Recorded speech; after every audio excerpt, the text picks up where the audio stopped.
What's up everyone, Nukin here, and I'm back with another Galaxy Heroes video, and we're going to be doing a roster review tonight, or I guess in the morning whenever you're watching this. This is a series where I answer questions for my patrons, and I'm going to be answering them specifically geared towards his roster. So I also try to make these very general for everyone, so hopefully everyone can get some value out of this and not just Energi. But we have Energi in the hot seat. So we're going to be tackling some questions he has for me. So some of the questions that we have are auto teams for the tank raid. So he has a busy work schedule, so he can't manually play the tank raid. So I'm going to try and come up with a few auto teams for him. And then I'm going to talk about some dark side teams that are good in both of the newer game modes like dark side territory battles and the Sith raid. Then we'll also talk about some tunes, some heroes that he needs to work on and maybe develop in the near future. You know, level them up, gear them up, maybe give them a Zeta or two. And then we'll wrap it up with something that I've never done before. I'll try to do like a very basic letter grade, so we'll see how that goes. So hopefully everyone learned something new and enjoys this video, and if you do, give it a thumbs up. And let's get right into this roster review. Okay, so let's get into some theory crafting. So Energi has some questions about tank raid auto potential teams. So he has a busy work schedule, so he's looking for teams that can do significant amounts of damage without having to actually play the tank raid. So here are some teams. In phase 1, we all know that the Brotini team seems to be the most effective team since the video that I made in around October or November of last year. There isn't really a better team than that Dacha lead, Commander Luke Skywalker, and Han Solo that can clear as effectively and efficiently as that team. So looking at the other phases, we have 2, 3, and 4. In phase 2, in my personal opinion, the best auto team is going to be the Jedi Training Ray Resistance squads. This first squad up here can basically go into phase 2 and you can hit auto and you can get millions of damage very easily. I think you could maybe even get like tens of millions of damage. So I haven't done it in a while, so I don't remember the exact number, but it's a very good team to just hit auto in phase 2. The next team is a variant where you can actually use resistance also to auto the entire phase 3. So if you're putting in Han Solo or Thrawn and you're taking out a resistance character, you can potentially auto phase 3 of the tank raid.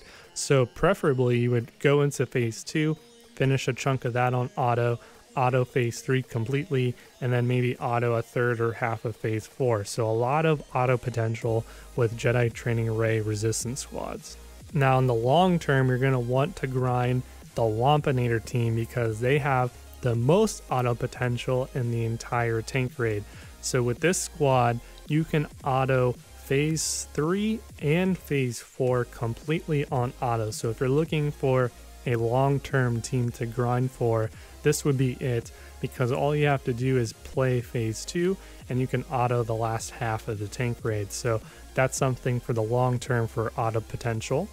The last team here is a first order squad, and if you have the first order executioner, by all means use that guy. He's going to be better than Phasma, but this team has a lot of flexibility. They might not get the highest amount of damage like the resistance squad in phase 2, but they can basically go into any phase and hit auto and do pretty good damage. So they're the most flexible auto team, and they can also auto a bunch of other game modes like Dark Side TB and maybe even Territory Wars because of that passive bonus.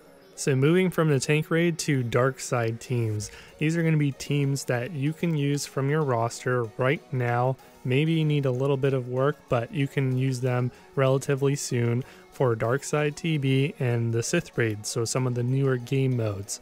So I looked at your roster and you have 7-star Night Sister characters such as these, but you're just missing a Zeta on the leadership. So if you put a Zeta on either Talzin or Asajj as lead, you can then run them in dark side territory battles, and I recommend Asajj Ventress because she's also going to be very effective in the Sith raid.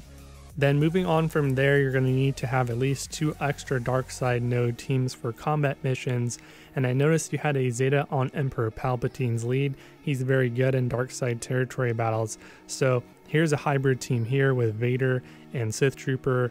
And I noticed you didn't have Darth Nihilus, so we're substituting him with Boba Fett.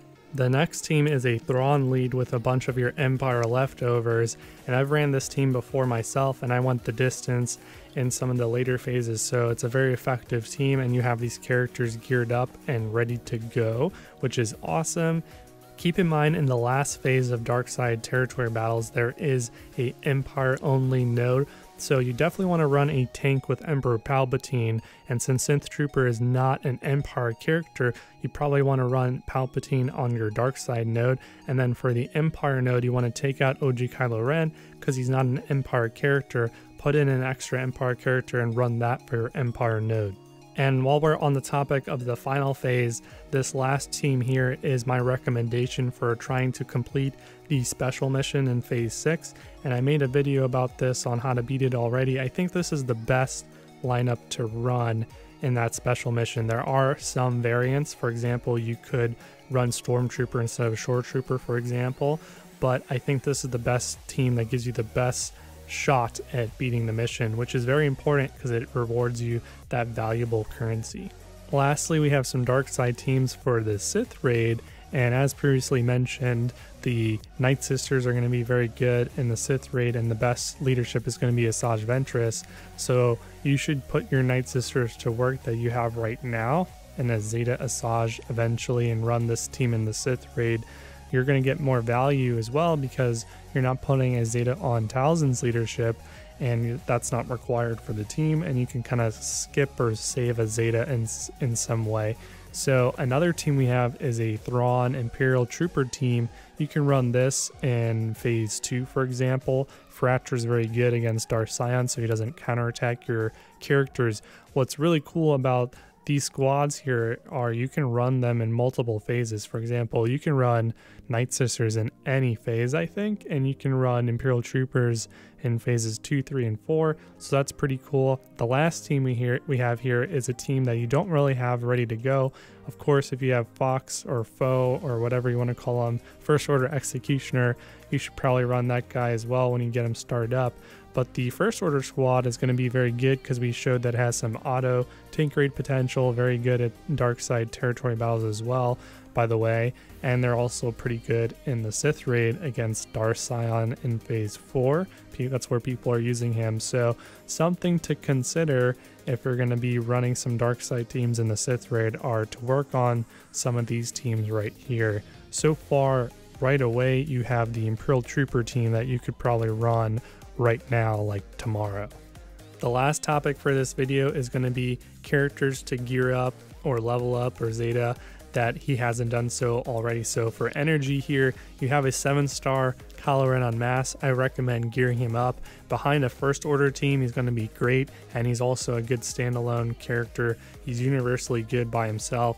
He's a great pilot. I love that ship. I'm starting to use the TIE Silencer, so it's nice.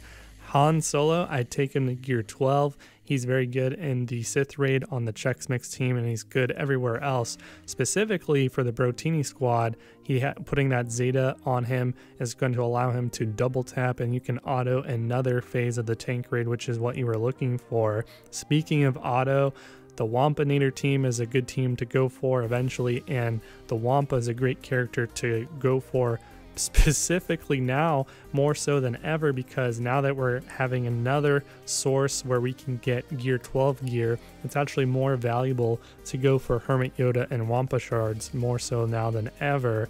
So I actually go for Wampa, spend all your guild TB event store currency in that store. For your hard node farm, I would go for Darth Nihilus. He's not 7-star, he's very good.